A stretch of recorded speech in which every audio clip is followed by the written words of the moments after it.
مولاي صل وسلم دائما أبدا على حبيبك خير الخلق كلهم نبوي سيرة سيد الكونين والثقلين محمد په دې خبرونه کې به تاسو ته د رسول الله صلی الله علیه وسلم د ژوند حالات په تفصیل سره وړاندې شي.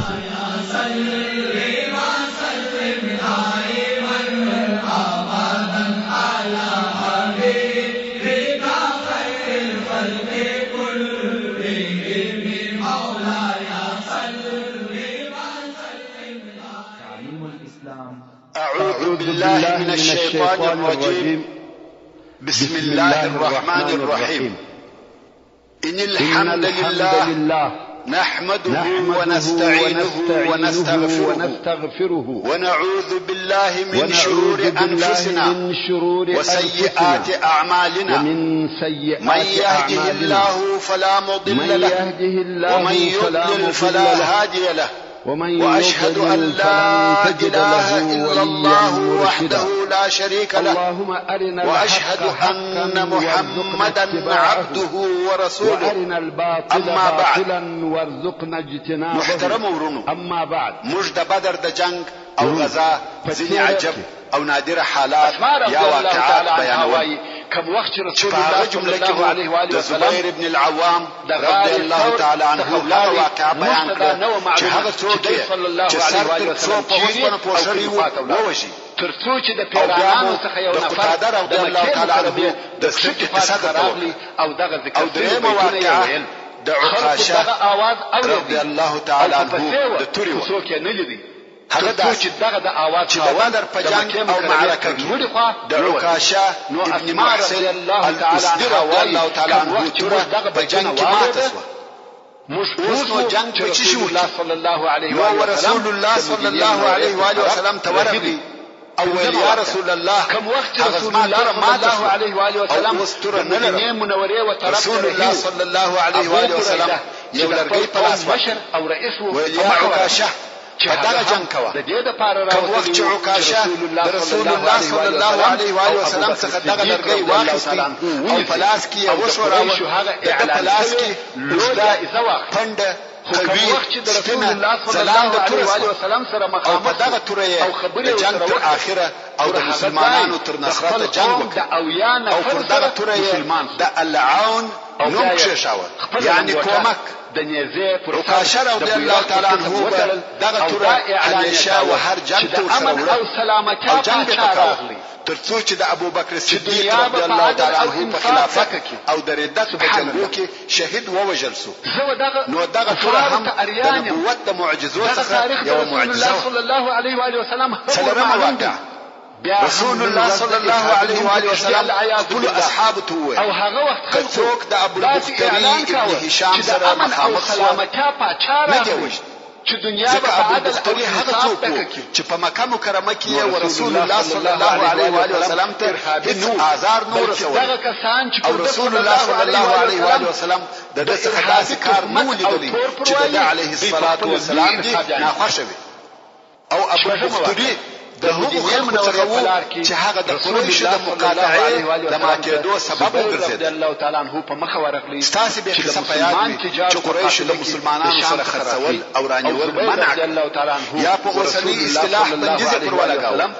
د هغې عهدنامې په ماتولو کې دغه ابو البختري حصه واخیسته. نو دا د رسول الله صلی الله علیه و آله وسلم وفا وه چې د هغه وخت د نیکۍ بدله یې اوس ورکول. مدینه منوره ته خبر راغلی چې ابو البختري د مسلمانانو سره کړي مړانه نو رسول الله صلی الله علیه و آله وسلم د میړه سره مړانه کړي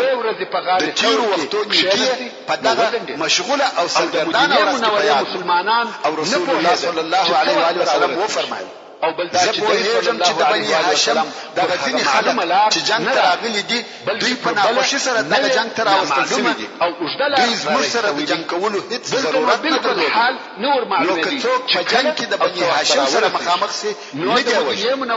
او که څوک د عباس ابن عبدالمطلب سره مخامخ سو نه دی وژني هر ورځ د ټول مسلمانانو سره د رسول الله صلی الله علیه و سلم ابو حذیفه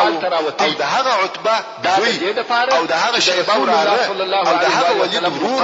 چې د جنگ په شروع کې په مبارزه کې ووژل شو د مدینه منوره ابو حذیفه چې په خاله مسلمان شوی وو او هجرت یې کړی او په بدر کې د مسلمانانو سره کې څونه وخت چې د رسول الله صلی الله علیه و سلم دغه امر ودته ورسېدی چې عباس رسول الله صلی الله علیه و سلم دلته راځي که هم دا جمله مخامخ رسول الله صلی الله علیه و سلم ته نو مدینه منوره څنګه چې د رسول الله صلی الله علیه و سلم اوامر د صلی الله علیه و واسطه شاوخوا و ټول مسلمانانو ته رسول کېده نو دا چې هر ورځ نو کوم وخت چې ابو حذیفه ته دا امر ورسېدی چې عباس موجود ابو حذیفه ویل عجبه ده هغه به وژل کیږي موږ خپل پلرونه او خپل ورونه خپل اکاګان او خپل قوم رسول الله صلی الله علیه و سلم راتګ په والله کله عباس سره مخامخ سو هر مخ به پتر وو تر باندې ورسته دا خبر ورسول الله صلی الله علیه و سلم ته ورسېدی چې حذیفه دغه سو د رسول الله صلی الله علیه و سلم سره حضرت عمر فاروق رضی الله تعالی عنہ ولا مکه مکرمه ولاړ مخ ورواړو ویل یا ابا حفص المرء او استاد رسول د اکا مخ په توره وحل کېږي عمر رضی الله تعالی عنہ توره پورته کړه ویل یا رسول الله اجازه راکړه او دغه کال چې د ابو حذیفه اول کال په دغه توره او د 622 عیسوي والله ابو حذیفه منافق سو رسول الله صلی الله علیه و سلم وفرمایل یا پرېږده یا عمر په وروسته کې ابو حذیفه رضی الله تعالی عنہ ورسول الله صلی الله علیه و سلم ته عذر وکړ محرم یا رسول الله والله نیم خبر چې څنګه دا جمله تر خوله ووته هجری کال شروع دا خبره مې به فکر تر خوله ووته شروع په سبب ابو حذیفه رضی الله تعالی عنہ وایي زه دغه خپل خبره څخه چې په دغه ورځ مې تر خوله ووته هیڅ وخت په امان کې ربيع الاول او تر اوسه پورې پیریږم پر اتمه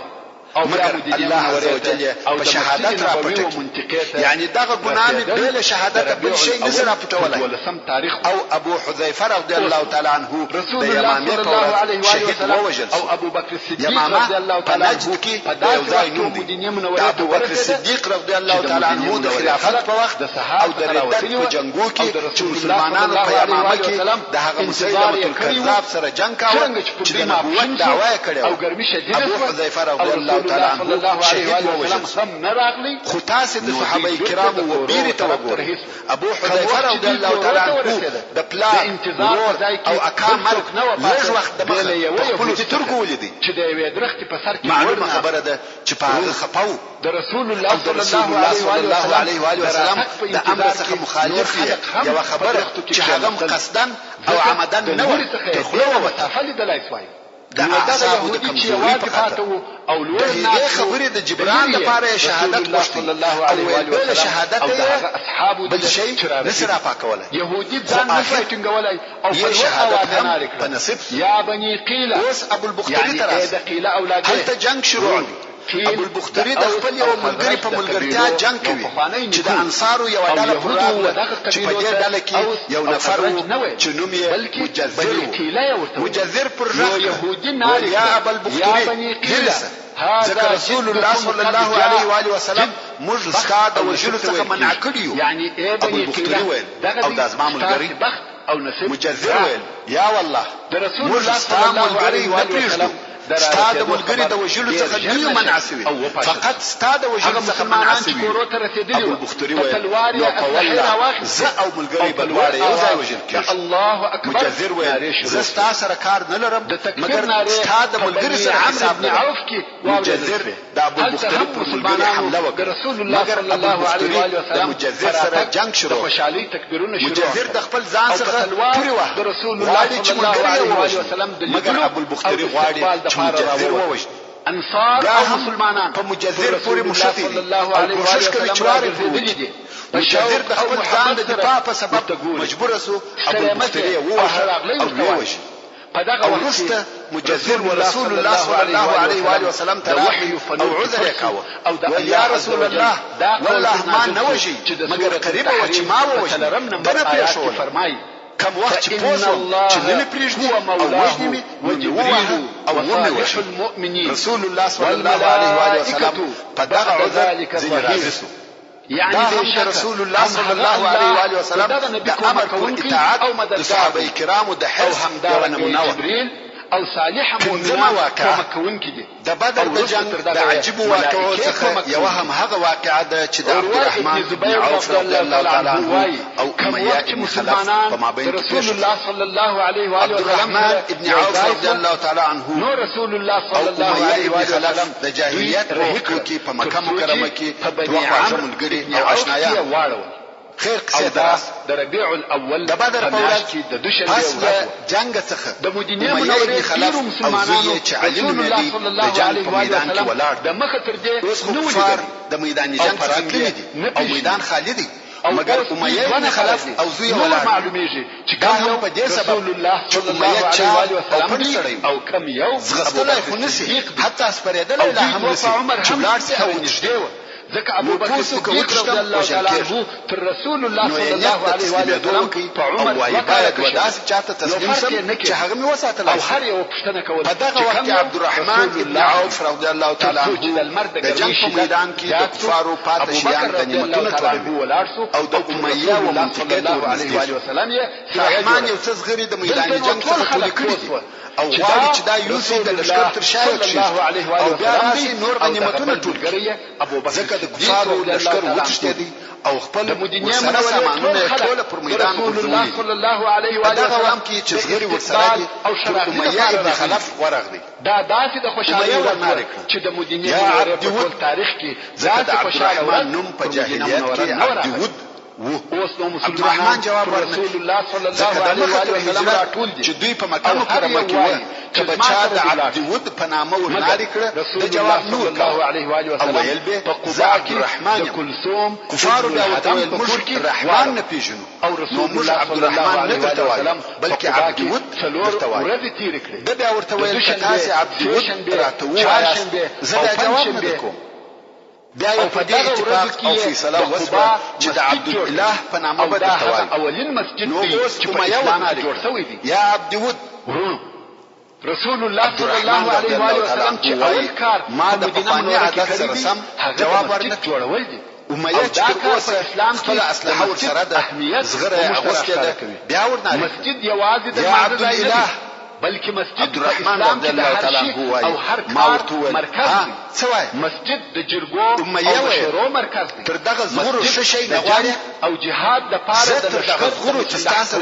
او بهترینو مرکز دی پر ما داسې ورځ نه درغله لکه نو اجتماعات مرکز او شیدو ته ضرورت نه لري د غریبانو یعنی کما بندي ونیسه د سبب په خپل په دې کې داسې او شان درکم د مسلمانانو لپاره عام او رئیس الرحمن وایي ما چې فکر وکړ رښتیا هم دوی تر زغورو شو او دغه مقصد ولې دوی تر زغورو شو رسول الله هر چا چې وسلم اسیر نیولې وای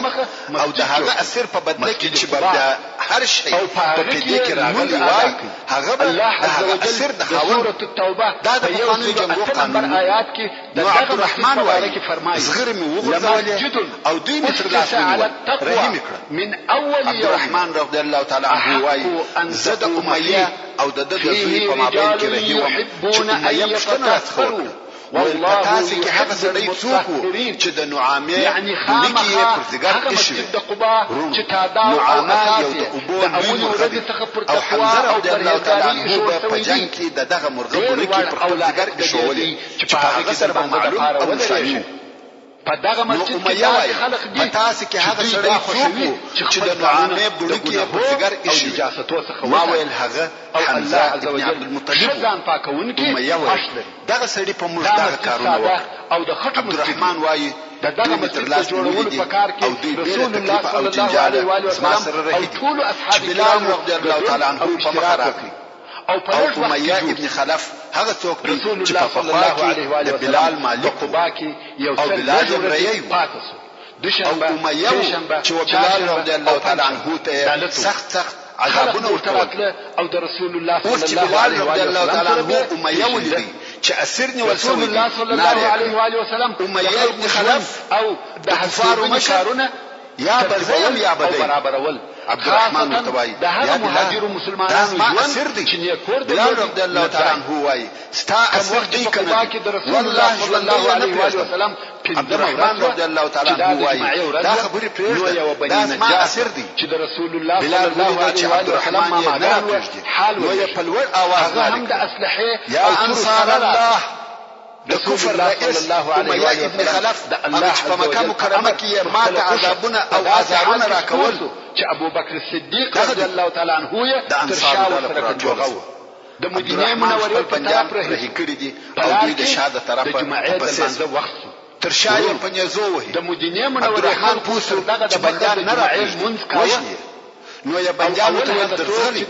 چې رسول الله صلی الله علیه و آله وسلم ته ځان ورسول چې و مسعد انصاری رضی الله تعالی عنه ما یا چاغ دی او د جمعې المنذ او عبدالرحمن کشمیر رضی الله تعالی عنه انصار په پسې دی وهي عبدالرحمن ودرېدی انصار ته مخور واړه ویل مکوي دا زما اسیر دی کار مپلن علماء وایي بلال رضی الله تعالی عنه دا هغه سړی دی چې زما سره داسې او داسې کوي مگر وحل او عذابونه بیانوي ځکه کفرزن په دغه انصار په قهر خلق تعداد یو انصار هم د بلال رضی الله تعالی عنه په طرف دي وای دا سړی نه ملکیږي چې دای باید ووژل عادت ته مجبور عبدالرحمن وای داس یو بل یو سړی د شاده طرفه چې امیه دغه عادت پر پښو مقصد د جمعې په هغه اول منځ کې چې په مدینه منوره کې رسول الله صلی الله علیه و سلم تر هجرت ته د اسعد ابن زراره رضی الله تعالی عنه ځان اخلاص په والله زستا د پاره هیڅ نسم کولای او اوس چې رسول الله صلی الله علیه و سلم د قباء څخه چې دوی مدینه منوره په امیه د وجلو قصد او د سالم ابن عوف د کورو یا امیه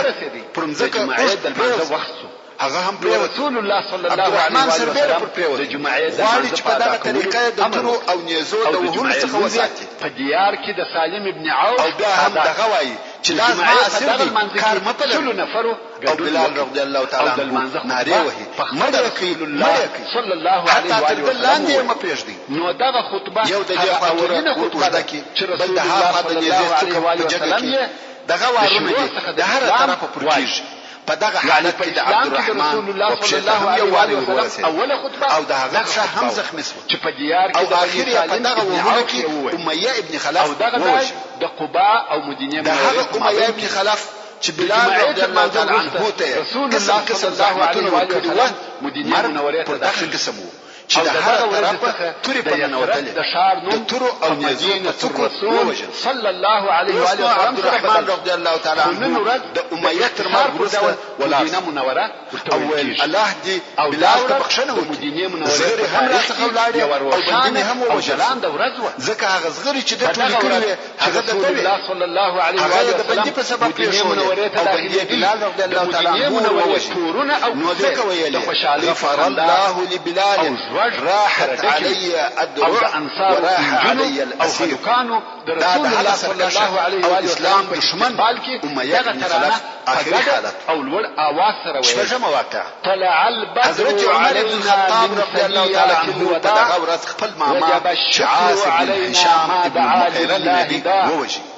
أيها المبعوث فينا جئت بالأمر المطاع جئت شرفت المدينة او دغه کسانو په جمله کې چې بندیان ونیول شو یو هم عباس ابن عبد المطلب د رسول الله صلی الله علیه و آله وسلم اکاو چاونی وي دلته دوه روایت دي څوک وايي یو انصاری ونیوي څوک وايي عبد الله ابن مسعود رضی الله تعالی عنه ونیوي کیسه یو ده خو په هغه چا کې اختلاف دی چې د بندي راوستي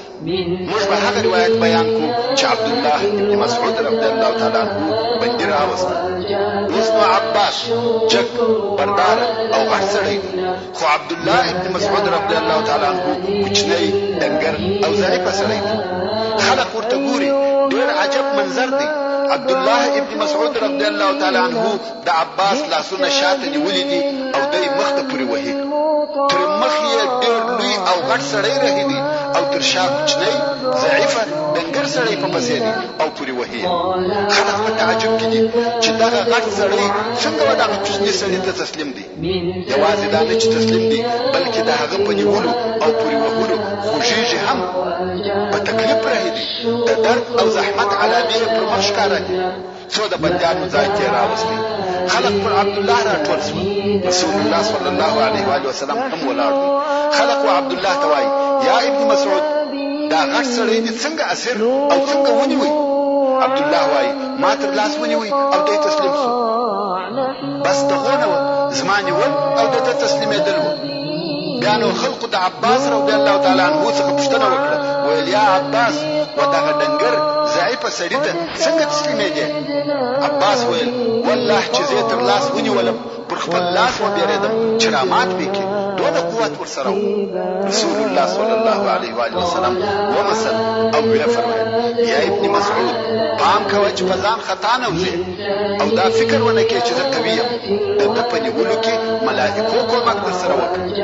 دا ته نه وې چې دی دې ونیوي بلکې دا ملائکه وه چې دی یې اسیر کړي مقصد دا چې ملائکو حتی د بندیانو په نیولو کې هم ګډون کړی دی اتمه واقعه د جنگ تر ختمېدو وروسته مصعب ابن عمیر رضی الله تعالی عنه په میدان جنگ کې ګرځېدی ویلي ده چې یو انصاري د ده د ورور ابو عزیز چې د مشرکانو په لښکر کې و او د مسلمانانو په مقابل کې جنګېدی لاسونه ورتړي یعنی د عمیر رضی الله تعالی عنه ورور ابو عزیز یو انصاري بندي نیولی او لاسونه ورتړي مصعب ابن عمیر رضی الله تعالی عنه و انصاري ته وویل ټینګې ونیسه د مور د مال او دولت خاوند ده شاید چې د په مقابل کې ښه فدیه درکړي ابو عزیز وخپل ورور مصعب ته وویل آیا د خپل ورور په باره کې دې دغه سپارښت دی مصعب رضی الله تعالی عنه ورته وویل دغه انصاري مې ورور دی نه ته ورونو ښه متوجه نهمه واقعه کوم وخت چې مسلمانانو کفار بندیانول رسول الله صلی الله علیه و آله وسلم په عرش کې ناست او سعد ابن معاذ رضی الله تعالی عنه توره په لاس د عرش په دروازه کې د رسول الله صلی الله علیه و آله وسلم د ساتنې لپاره ولاړ رسول الله صلی الله علیه و آله وسلم د سعد ابن معاذ رضی الله تعالی عنه په مخ کې د ناخوشۍ علامې ولیدلې چې د مسلمانانو په دغه کار نو راځي چې کفار بندیان نیسي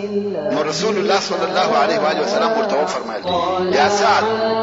لکه د قوم په دغه کار چې نه راځي سعد رضی الله تعالی عنه هو یا رسول الله دا هغه اول شکست وو چې الله عز وجل مشرکانو ته ورکړي نو په دغه جنگ کې د مشرکانو وجل ماته تر دې خوښ و چې ژوندي پاتې شي یعنی نه دی بندیانولی بلکې وژلی به دا هغه مشهور بیتونه دي د بدر د جنگ په ورځ یو مسلمانانو چې نوم یې د رسول الله صلی الله علیه و وسلم په دغه د بدر په منطقه کې موجود وو او ټول مسلمانان لښکرې خوشاله وو پوسو چې رسول الله صلی الله علیه و وسلم د سیل د پاره مدینه منورې ته داخل سو وای هر کله چې راسي نیم اختر دی د کلی مشرانو په جنگ کې ګډون نه دی کړی الله علیه و وسلم او فقط سیلبن او تماشاچی صلی الله علیه و وسلم چې د بدر د جنگ څونه وخت او موده په وخت ونیول یا رسول الله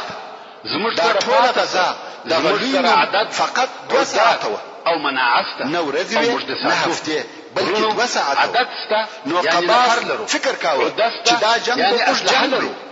او دا یې خیال او ګمان چې د مسلمانانو لښکر ماتیږي ځکه د مسلمانانو شمیر نسبت و انصار ته ډېر مال او شتمنۍ خاوندان نه او مسلمانان درې سمنا او ارزو درلوده چې رسول الله صلی الله علیه و وسلم انتظار کوي د په کور کې هغه 2 ساعته وروسته کوپار په د انصارو نو هر کور چې بلاد ځان سره خبرې کوي هغه د اوشقي والله ما په ژوند داسې عجب نه ولیدل داسې ځغلي لکه شته او مناعت راځه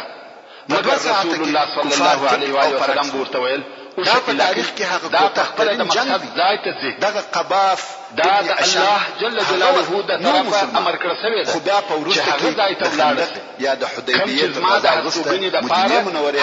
د اسلام راوړلو د پاره عز وجل اراده شوی ده مگر د مخه تر دې چې مسلمان شي غواړي چې د مسلمانانو حال ځان معلوم کړي بیا به څنګه خلک او څنګه اخلاق رسول الله صلی الله علیه و وسلم بوتوي او معلومات کوي چې رسول الله صلی الله علیه و وسلم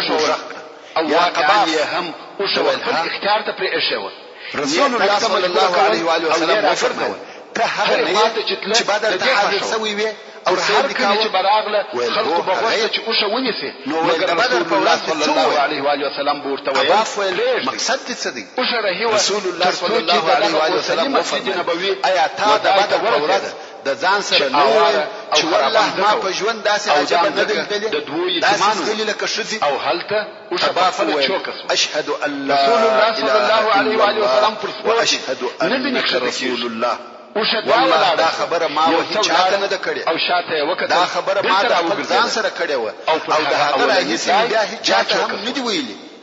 دا عجب مبارک ما شرکه د مخه د خپل ځان سره خبره کړې و او ته هغه خبره مبارکه او مشرف کړی وو دا بیل نبی صلی الله علیه و وسلم د ایمان راوړل او مسلمان چې دا منطقه د رسول الله صلی الله علیه و وسلم او په دغه عجیبه طریقه پای ته بنی نجار نشوي نورزي فقط او دا وسعت دغه جنگ د کفارو په ډېر بد شکست او د مسلمانانو رسول الله صلی الله علیه و سلم هم دا پای ته ورسېد چې د خپل ماماګانو سره ورته کې د مسلمانانو شهیدان ټول فرض نفر دوی مکلم شپږ نفر مهاجرین دي رسول الله صلی الله علیه و سلم راټول دي او خبرې ورسره کوي هر یو وایي چې ذکر راځه عبیده ابن الحارث ابن عبد الله تعالی عنه رسول الله صلی الله علیه و وسلم صلی الله علیه و سلم سامان داس حال کې وفات چې باخوی رسول الله صلی الله علیه و وسلم رسول الله صلی الله علیه و سلم شنو وتی چې ما سامان صلی الله علیه و وسلم وفرمایي رضی الله تعالی عنه انک شهید ز شاهدی ادا کوم الله صلی الله علیه و سلم وفرمایل المرء مع ابي وقاص يعني سري خپل سامان ذو الشمانين ابن عبد عمرو رسول الله صلى الله عليه واله وسلم د ابن شرف بنزم د ابو ايوب مولى عمر بن الخطاب فنشفزم صفوان ابن بيضاء ابن زراره رضي الله تعالى عنه راغلي او د انصار رسول الله صلى الله عليه واله وسلم ابن خيثمه دوهم مبشر ابن عبد المنذر دغه سره يزيد رسول الله صلى الله عليه واله وسلم عمر ابن الحمام چې د امزکه د چا ده رافع ابن الله چې د دوی یتیمانو حارثه ابن سراقه والولي او متصرف یې څوک دی عوف او معاذ راغلي د افراد صلى الله عليه واله وسلم تعالى عنهم اجمعين درتخراني اوس چې جنگ خلاص رسول الله صلی الله علیه و آله وسلم په میدان جنگ کې ووجل سو کسان له ودرېد الله علیه و آله وسلم وفرمایل تاسو د خپل نبی د پاره بد قوم واس مقصد تاسو د دروغجنو بلل او خلق حضرت ابو بکر الصدیق رضی الله تعالی عنه او خلق میکومک وکي بیان رسول الله صلی الله علیه و آله وسلم امر وکړ ظاهره چې پر دغه مزکه بیان رسول الله صلی الله علیه و آله وسلم امر وکړي په مدینه منوره کې دغه اوسنۍ مسجد او یو ساته واچي او المنزله د کفارو د لشکرو ځای ته نږدې صلی الله علیه و آله وسلم اولنۍ مسجد مړي ورکش او دغه ساته یې واچي دا مسجد نو د کفارو الله الحرام یو راټول کړسبه او دغه ساته هغه مبارک ترين مشرف ترين شیبه او داسې نور چې ټول د مکه مکرمه د مشرکانو مشران مسجد د پاره د الله جل جلاله عتبه ابن ربيعه زکه اوشه وخت اختیار ته رضی الله تعالی عنہ پلار اختیار د څاو الله جل جلاله په اراده رسول الله صلی الله علیه و آله وسلم د زوی ابو حذیفه رضی الله تعالی عنہ او سبب هم دغه په مخ کې او الله عز وجل رسول الله صلی الله علیه و آله وسلم اختیار کړی دی یا ابو حذیفه شاید ستاده پلار دغه حالت مبارک ځای کې یو شی د نبوي د جوړولو کار ابو حذیفه ویل یا والله یا رسول الله زه خپل پلار په صلی الله علیه و آله وسلم د ابو ایوب انصاری رضی الله تعالی عنہ ما د پلار هوښیاري علم او فضیلت را معلوم و د ابو ایوب رضی الله تعالی عنہ د شیان به اسلام ته هدایت کی نو رسول الله صلی الله علیه و آله وسلم ته ورکه ورکړه او دا را پیات ابو ایوب رضی الله تعالی عنہ یا رسول الله دا هغه څه مخالف و چې ما د لپاره وشته دا غمجن کړم. رسول الله صلی الله علیه و آله وسلم ورته د خیر دعا او د خیر خبرې وکړه. نو ما او دا چې مسلمانان راغله او غواړي چې امیه ابن خلف کش کی هغه امیه او چې حضرت بلال او انصار وجري هم قبول کړ. سبحان الله. هلته د مسجد په دغه وخت کې بوی کړی وو پر ټول اصحاب کرام کار صحابه کرام غواړي چې کش کی د اول ورځې شول قابل نو ورشه ته دې شو الله جل جلاله الله صلی الله علیه و سلم وفرمایي چې ځکه آباد او وداځي د بری پرورو ګولې او په دبر کې پټ کړي. یو شپه نمبر آیات فرمایي نه څاته واچو انشأکم من الارض واستعمركم فيها يعني هم دغه الله رسول الله صلی الله علیه و آله وسلم د جنگ په بنجانو کې چې اویا نفر او آبادیدو طلب د په بنجانو کې دوه نفر ولید چې رسول الله صلی الله علیه و آله وسلم ډېر دشمنان وو. نو ځکه د مسجد په جوړولو شر او فوري هغه سړی دی چې ډیره کیسې د جوړولو په وخت کې او خبريال سره هر ځای چې رسول الله صلی الله علیه و آله وسلم ناست وو اللهم لا عيش الا عيش الاخره خلق له رسول الله صلی الله علیه و آله وسلم او د اسلام صلی الله علیه و آله وسلم چې مجد او دل سره کار کاوه او علیه الصلاة والسلام به هم پای کې ویل د دوی چې محمد صلی الله علیه و آله وسلم ما بهتر دی ما او د سفر اللهم لا عيش الا عيش الاخره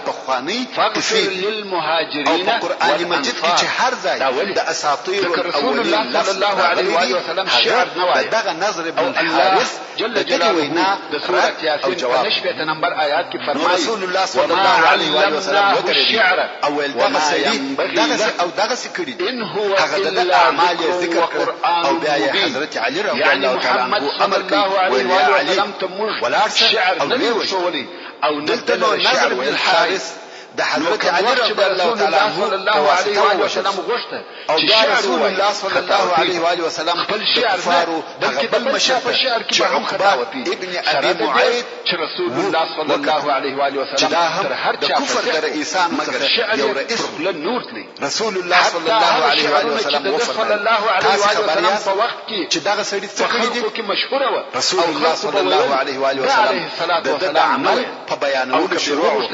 وی فکر خطا بس دا هغه څوک چې ما د کعبه شریف سره المنځ کاوه او د زما پر سر د اوښ کلمه شو کار کې چې به مسلمانانو شعر وایي ما د کعبه شریف سره المنځ کاوه او د زما پر غاړه شو شول مگر او دا شعر زما پر غاړه په دونه زور او قوت کښې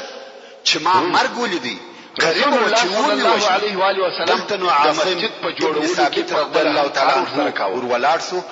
او خجه سره ابن معيط یووشي صحابه کرام په کار کولو کې د کوشش کاوه وساته ورکش دا عیبو چې رسول الله صلی الله علیه و آله وسلم کار کوي چې ما ولي وجدي زه هم یو بندي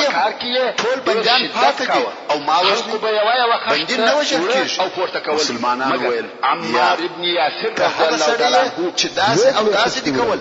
تا په خپل دغه خوښ دغه دواړه کسان د هر مجرمین بلل کېده نو د بندیانو څخه دغه دوه نفره ووژل شول او هغه ساعته ورواچول شو او په عین د بندیانو په جمله کې یو هم سهیل ابن عمرو رسول الله صلی الله علیه و آله وسلم شاعر او قوال سړی او د مسلمانانو شدید دشمن وو همیشه به د اسلام او مسلمانانو پر ضد اشعار ویل رسول الله صلی الله علیه و آله وسلم هغه خبر وخت چې عمر بن الخطاب رضی الله تعالی عنه دغه سهیل د بندیانو په ډله کې ولیدي نو ویل یا رسول الله دغه سهیل هغه د کفارو خطیب دی اجازه راکړه چې ویوژنم او د شپې رسول الله صلی الله علیه و آله وسلم وفرمایل پرېږده یا عمر بیا عمر رضی الله تعالی عنه وویل اجازه راکړه چې غاښونه یې ور وکاږم چې په آینده کې دا خبرې نشي کولی او پس د نن ورځې بیا ستا او د مسلمانانو پر ضد خبرې ونه کړي رسول الله صلی الله علیه و آله وسلم ویل پرېږده یا عمر شاید داسې یو کار وکړي چې بیا به بد نه پروايي په تکلیف کې او واقعا نو دغه لوړ دغه سړی بیا په وروسته کې مسلمان او اسلام یې هم په صدق او اخلاص سره د رسول الله صلی الله علیه و آله وسلم تر رحلت وروسته کوم وخت چې خلک محبت او د دین واوښته د مکې مکرمه خلک هم یو تکلیف پیښ قریبه و چې دین پرېږدي او د اسلام څخه واوړي یو منګی درلود مګر هغه څوک چې اهل مکه د کفر او مرتد کېدو څخه راوګرځول او پر اسلام ثابت پاتې سو دغه سهيل ابن عمرو نن ورځ کورونه پاکې دي هغه ذات لري چې د خلکو په حالاتو کې تغیر راوړي امکان و چې دا اوبه کښته ورته د ابو طلحه رضی الله تعالی عنه څخه روایت دی چې رسول الله صلی الله علیه و وسلم دا عادت وایي قوم چې بغالب او کامیاب سو هلته به درې شپې تېرولې یو کوم وخت چې په بدر کې درېیمه ورځ امر یې وکړي چې رسول الله صلی الله علیه و آله وسلم خپل سامان وتړي او رهیس دا چې اصحاب کرام په وسیله سو د هغه څا وخلې ته ورغلي چې د کفارو د مشرانو مړي راچول شوی و او د تیر شپې څا وخلې ودرېدي او هر یو ته د هغه په نامه او د پلار په نامه ورناله يا أبا جهل بن هشام يا عتبة بن ربيعة يا شيبة بن ربيعة يا وليد بن عتبة يا أبو البختري بن هشام يا عقبة بن أبي معيط يا نضر بن الحارث او رسول الله صلى الله عليه وسلم ته او په پای کې ټول توول آیا هغه وعده چې ستاسو رب سره کړی و حق ولید د برکت لپاره ما په هغه وعده چې ما رب سره کړی و حق ولید خواړه خوړل عمر فاروق رضی الله تعالی عنه رسول الله صلی الله علیه وسلم دا خواړه ورولې دوی اوس په او د روح بدنونه دي څنګه خبري ورسره کوي رسول الله صلی الله علیه و آله وسلم وفرمایل یا عمر والله ما خبري تاسي تر دوی شن نه اوري مګر دوی جواب نسره کول ما مور او پلار یعنی څنګه چې تاسي اوري هغه څنګه دوی هم اوري او مش په هغه ساده لاس وهلو چې دوی جواب نسره کول ورونو د الله عز وجل په اراده د کفر د انسان په یو ورغله دا نو رسول الله صلی الله علیه و آله وسلم مدینه منوره ته نفر ولېږل چې هلته مسلمانان په دغه فتح او کامیابی خبر صلی الله علیه و آله وسلم وفرمایل ورسته د بیان او اوس به دا چې د کفارو د شکست خبر او مکه مکرمه ته څنګه ورسېد چې د خپل رب سره مناجات مشرکان چې په جنگ کې مات نو د بدر څخه په غیر منظم ډول سره هر یو ځان خلاصوي په ولو او شیلو کې سره وپاشل او د مکه مکرمه په طرف او اوږه څخه او ذلیله یو ورهدي دا مې هر او د شرم څخه نه پوهیږي چې مکه مکرمه ته څنګه رضی الله تعالی عنہ د رسول الله صلی الله علیه و سلم خبر یې مکه مکرمه ته ورغی هغه مکه مکرمه کې پاتسو ابن عبد الله الخزاعي دا نفر مکه مکرمه ته ورسېد رضی الله تعالی او هلته د رسول الله صلی الله علیه و سلم چې قریش شکست نور درې ورځې خلکو چې د جنگ د حالاتو پوښتنه ځینې وکړه چې هغه د رسول الله صلی الله علیه و سلم سره نظر څخه مخالف خبرونه ورته امانتونه وای ابو الحکم ووجل عتبه ووجل سو ربيعه ووجل اميه ووجل سو فلاني د هر چا امانت چې د رسول الله صلی الله علیه و سلم سره پروت دی راته نمونه یاد لکه د قریش د سردارانو حاضرین خلق امانت دی اول نفر دی چې خبره امانتونه ورته مګر خبر هیڅ معقول نه دی ویل کله قریش د مشرانو څخه یو یا دوه نفر یاد ویل ممکن داسې پیښه شوی وي مگر په یو وار ټول مشران علي ابن ابي طالب رضی الله تعالی عنه پس له فلانی او د چا وزلت نه منوره او طرف صفوان ابن اميه د کعبه شریف سره ناس دي صلی الله علیه و سلم یو د جلسو نفر نمونه یادوي او سمو د ورکه رسول الله صلی الله علیه و صفوان پلان زید بن حارثه هغه چې په فاکر زید بن محمد وشویل کېده او رسول الله صلی الله علیه و سلم د اهل بیت ما خراب شوی دي ځکه هر چا نوم علیه الصلاه والسلام کور کې لوي سوی تاسو پښتنه ځنی وکي چې صفوان مړ وکړ مکرمه ته ولې یعنی تاسو ما پښتنه ځنی وکي چې زمړ وکړ ژوند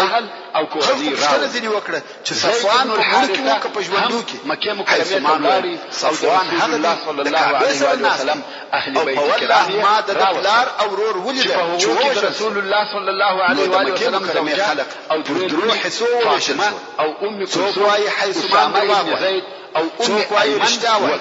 او څوک رسول الله صلی الله علیه و آله وسلم یو هغه د جنگ زینب رضی الله تعالی عنها د مرګ او شکست العاص زوجه مکرمه کې پاتې شو. اوس نو خلک مجبور شو چې دغه غمجن خبر دراوتلو موقع پس هغه څه چې د مکه مکرمه ټول مشران ووژل شو. ابو سفیان د مکه مکرمه مشر او د رسول الله صلی الله علیه و آله وسلم هغه ټول رقیه نومېده دی او ابو لهب دغه دوه نفره په مکه مکرمه کې مشران الله تعالی عنه زوجه نور ټول ځوانان همدارنګ د دوی ابو سفیان مشر عبد الله ابن ابي بکر چې هیڅوک په بدر په مړو نه صدیق رضی الله تعالی عنه چې مسلمانان خبره راځي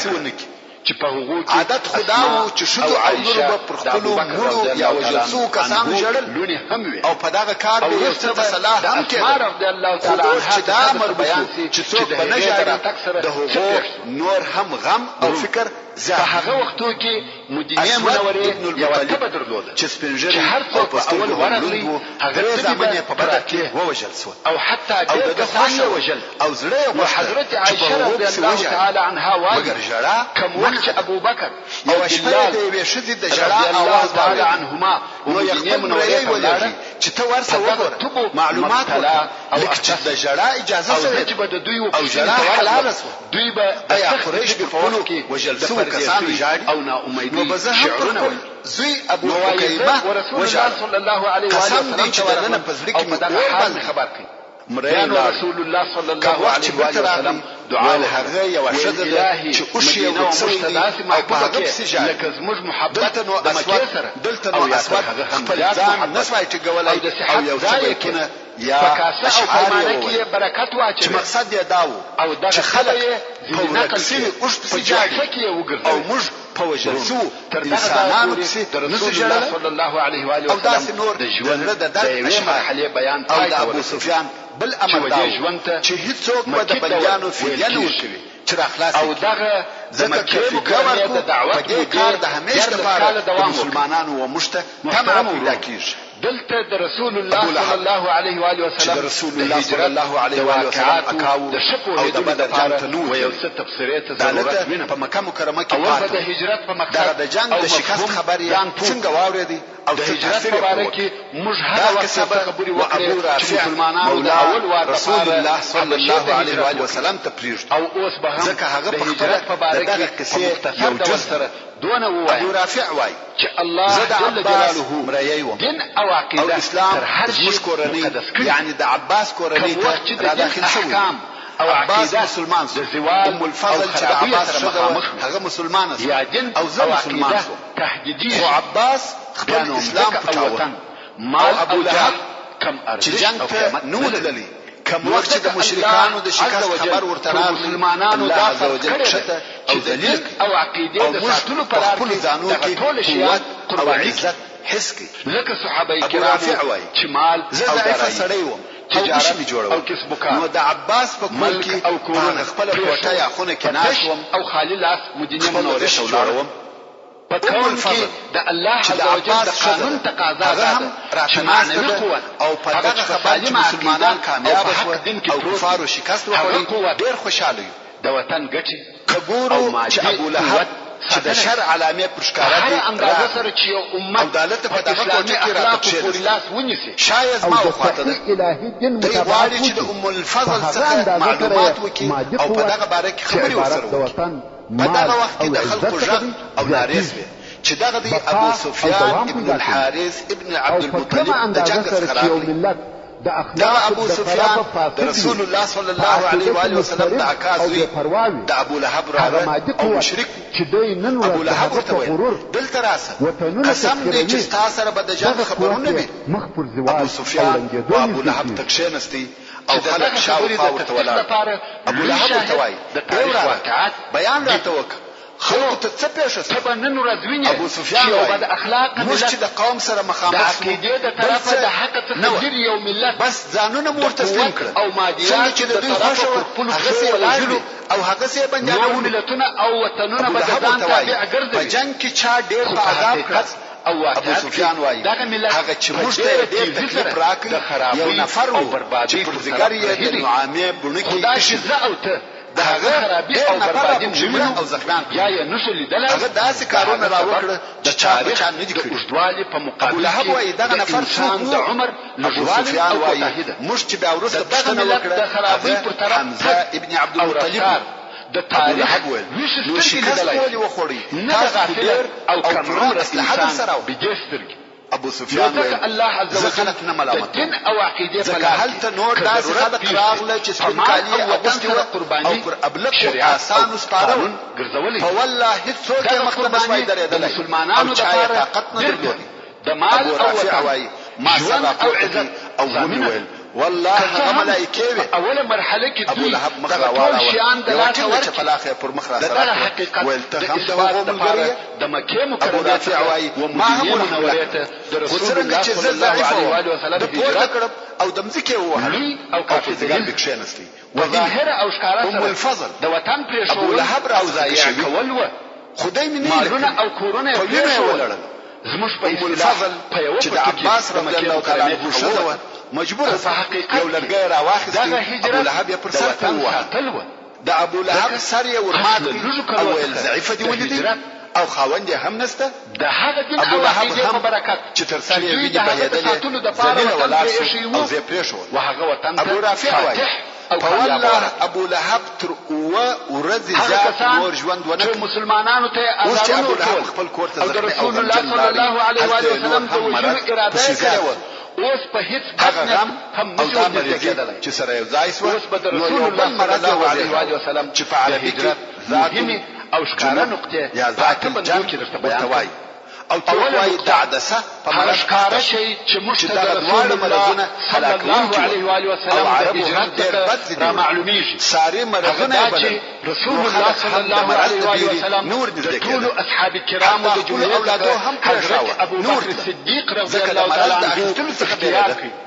چې په دې سفر کې د رسول الله صلی الله علیه و وسلم ملګری نو علماء کرام په داسې مریضي مړ شو رسول چې الله خلک صلی الله علیه و وسلم د ابو بکر صدیق رضی الله تعالی عنه د شهیدو لپاره نور نږدې کېده. اندازه په هغه خونه کې پروت وو چې رضی الله تعالی عنه تر ټولو اصحاب خلقو د هغه ولامونو ته صلی الله علیه و وسلم چې پلار مو بې له شهیدو پرې ایښی او پس د رسول الله صلی الله علیه و وسلم څخه حمزه رضی الله تعالی عنه محترم د خلافت وار زموږ د بحث پاتې چې دغه مفهوم تائید ان او شاء تاکید الله تعالی بیا په وروسته کې نور ډېر شیان کوي. سبحان ربك رسول الله رب صلی الله علیه و العزة وسلم عما يصفون په خپل مریضي کې وسلام د على لمانځه د المرسلين امامت لپاره والحمد ابو لله بکر رضی رب الله تعالی العالمين. عنه خلیفه وګرځاوه او پر دې تاکید کاوه چې د خلقو د لمانځه امامت به بل در رضی الله تعالی د اسلام د مبارک دین بشپړ تعلیمات په هغه صحیح حدیث کې چې رسول الله صلی الله علیه و وسلم فرمایي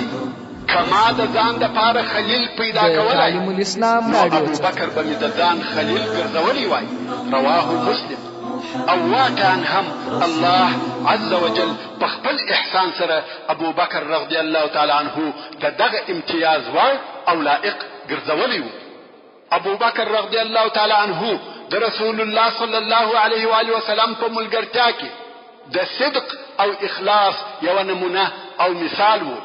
بلکې خپل روح او مال یې د رسول الله صلی الله علیه و وسلم په ملګرتیا او د هغه د پاره قربانول. موږ ولیده چې رسول الله صلی الله علیه و وسلم ته وویل تر هغو به ته غار ته نه ننوځې تر څو چې زه ورنسم. محترم ورونو، زموږ د بحث پاتې حصه به ان شاء الله تعالی په راتلونکي کې واورئ.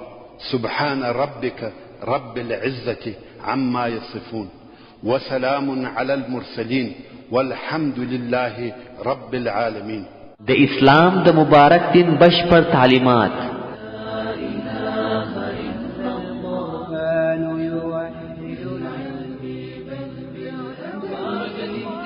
د اسلام د مبارک دین زرینې پلوشې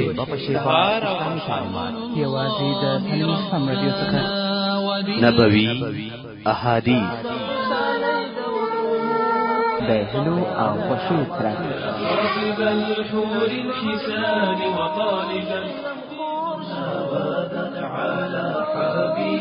د نبوي سیرت حیات الصحابه عالم الاسلام رادیو په کندهار ښار کې لومړنی شخصي اسلامي رادیو